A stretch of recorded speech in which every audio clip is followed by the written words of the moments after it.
Muy buenas tardes, bienvenidos a Contexto Global de France 24. Yo soy Elena Lozano y todo lo que verá a continuación es noticia. Iniciamos. El USS Gerald Ford partirá muy pronto desde las costas de Venezuela a Medio Oriente. Donald Trump hizo el anuncio de un segundo portaaviones en medio de las crecientes tensiones con Irán y las amenazas del mandatario de graves consecuencias si Teherán no cede en su programa nuclear. Colombia da marcha atrás al mayor aumento del salario mínimo registrado en el país. El Consejo de Estado ordenó la suspensión temporal del 23,7% para 2026, decretado por el gobierno de Gustavo Petro. Ahora el Ejecutivo tendrá 8 días para expedir un nuevo decreto.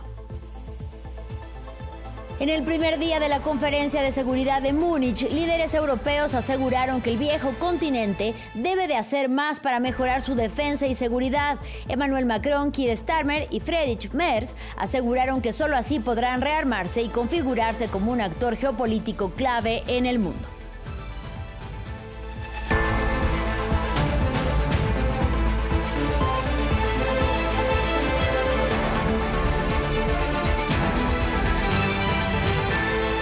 Iniciamos con noticias de Estados Unidos. El presidente Donald Trump anunció que un segundo portaaviones partirá muy pronto a Medio Oriente. Se trata del USS Gerald Ford, que permanecía frente a las costas de Venezuela cuando Washington atacó territorio venezolano y capturó en enero a Nicolás Maduro, y que es el más avanzado de Estados Unidos. El anuncio se da en medio de las crecientes tensiones con Irán y las amenazas del mandatario republicano de graves consecuencias. Esto si Teherán no cede en su programa nuclear. Escuchemos al presidente estadounidense. ¿Quieren un cambio de régimen en Irán? Bueno, parece que eso sería lo mejor que podría pasar. Durante 47 años han estado hablando y hablando. Mientras tanto, hemos perdido muchas vidas mientras ellos hablan.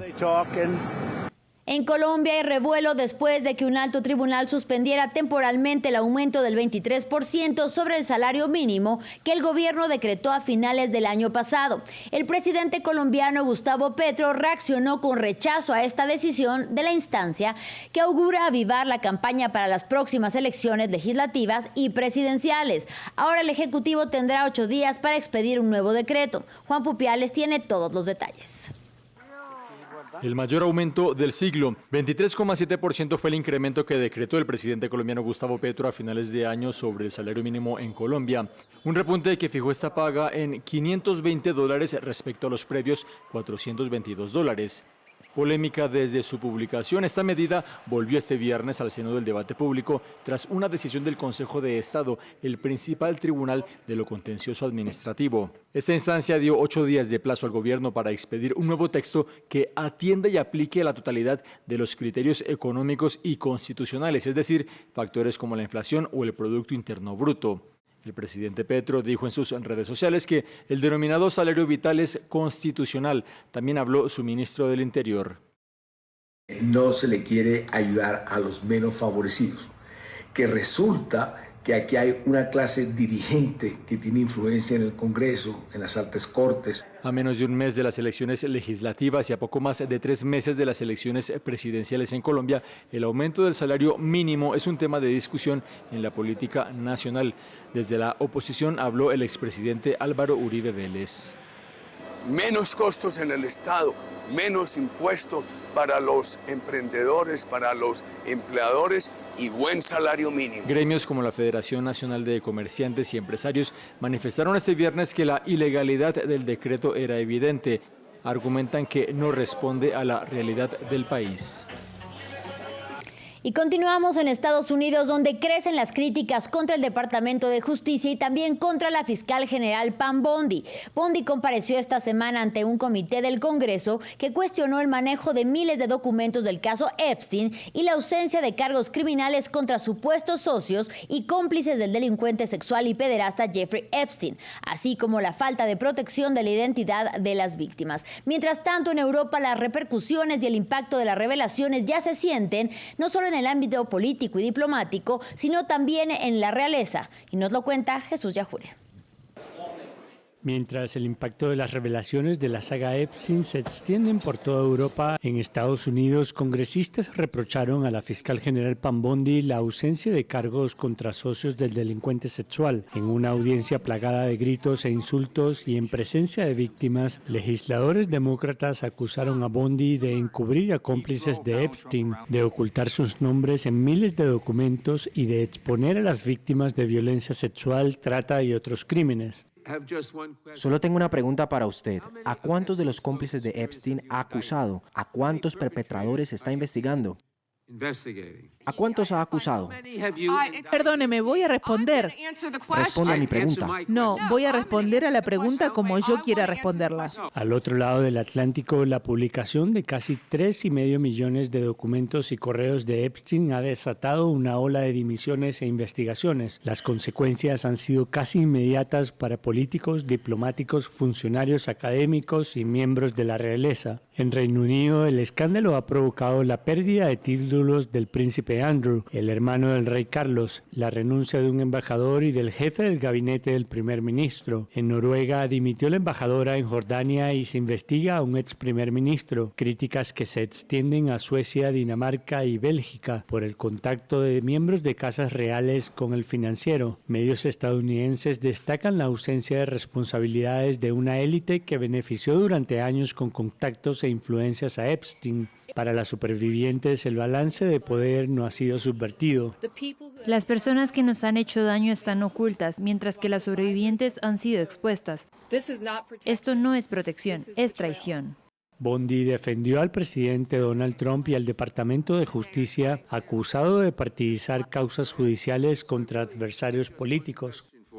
En el viejo continente, la brecha que existe actualmente entre Estados Unidos y Europa y la paz en Ucrania fueron los temas centrales del primer día de la Conferencia de Seguridad de Múnich. Desde ahí, Emmanuel Macron, Keir Starmer y Friedrich Merz aseguraron que solo mejorando su defensa y su seguridad, los países europeos podrán rearmarse y configurarse así como un actor geopolítico clave en el mundo. Más en el siguiente informe.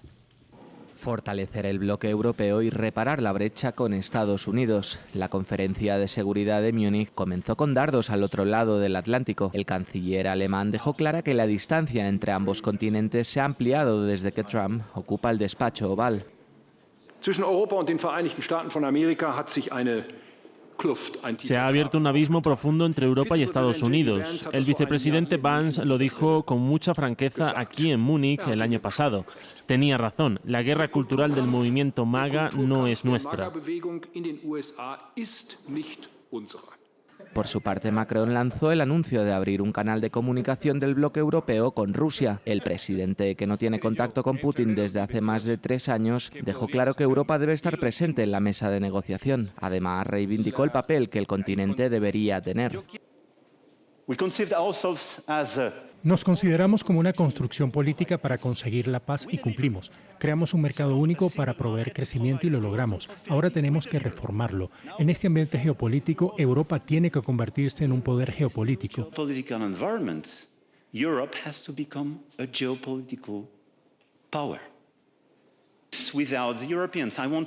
Ninguna paz sin los europeos puede ser posible.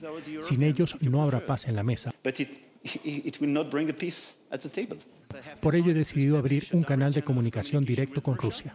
La propuesta del mandatario francés se produce después de confirmarse que la tercera reunión entre ucranianos y rusos, bajo la mediación estadounidense, se producirá la semana que viene en Ginebra.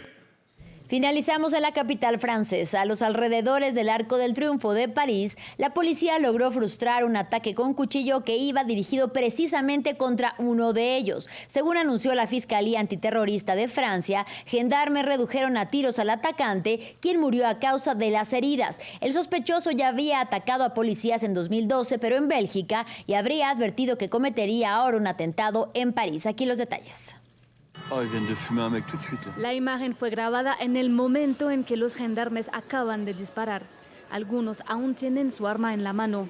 En el piso, el hombre que intentó atacar a los militares parece gravemente herido cerca del Arco de Triunfo en París. Según las primeras informaciones, el asaltante se llama Brahim B. Nació en 1978 en la ciudad de Mantes-la-Jolie. Brahim habría atacado a los gendarmes de la Guardia Móvil que venían a reavivar la llamada llama del soldado desconocido. Según los medios locales, ya había cumplido una pena por intento de asesinato en relación con una organización terrorista. El presidente francés Emmanuel Macron denunció un acto terrorista a través de su cuenta en X. Esta noche en el Arco del Triunfo, mientras se reavivaba la llama, un ataque terrorista tuvo como objetivo a la Guardia Republicana. Aplaudo la valentía y la sangre fría ejemplares de nuestros gendarmes y militares de Sentinel. Pusieron fin al ataque y evitaron lo peor. Frente al terrorismo islamista, la llama republicana siempre resistirá. En los alrededores del Arco de Triunfo, el perímetro aún está encerrado por las fuerzas del orden, mientras la Fiscalía Antiterrorista está a cargo de la investigación. Fin del informativo. Gracias por su compañía y hasta la próxima.